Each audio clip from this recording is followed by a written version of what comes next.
त्यामुळे सगळ्यांनी मिळून कुठलीही जबाबदारी कशी पार पाडायची हे ठरलेलं आहे.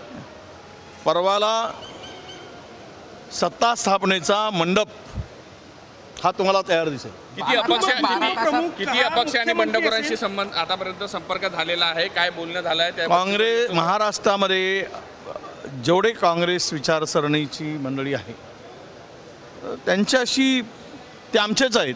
ठीक आहे, बंडखोरी केली त्यावेळेस कारवाई झाली, पण त्या परिस्थितीनुसार त्यांच्यावर अन्याय झाल्याची भावना त्यामध्ये आहे आणि त्यांना मला वाटतं की पक्षश्रेष्ठी त्यांच्याशी संबंध किंवा चर्चा ही सुरू केली असावी. जो आपण आता बोलले की काही अन्याय झालेला आहे, कुठेतरी आता हा अन्याय दूर झाला पाहिजे आणि मुख्यमंत्रीपद काँग्रेसलाच भेटलं पाहिजे असं वाटतं का मोठा भाऊ म्हणून? हां, काँग्रेसला मुख्यमंत्रीपद भेटावं हे काँग्रेस जणांची इच्छा आहे. राष्ट्रवादीला मुख्यमंत्रीपद भेटावं राष्ट्रवादीची इच्छा आहे.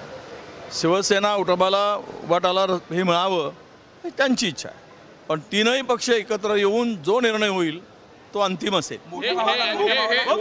हे उत्तर डिप्लोमॅटिक झालंय. पक्षश्रेष्ठींची काय इच्छा आहे? कुटुंब प्रमुखच मुख्यमंत्री असेल असं उद्धव ठाकरे यांचं म्हणणं आहे. कुटुंब प्रमुख एकच असतो आणि तो कुटुंब प्रमुखामध्ये 3 ज्यावेळेस घरं असतात तर तिघांनी म्हणून कुटुंब प्रमुख ठरवायचा असतो, तो आम्ही ठरवू. मोठा भाऊच असतो कुटुंब प्रमुख? मोठा भाऊच राहील कुटुंब प्रमुख? काय नाही, जबाबदारी जो पेलेल त्याच्याकडे होईल. धन्यवाद, नमस्कार.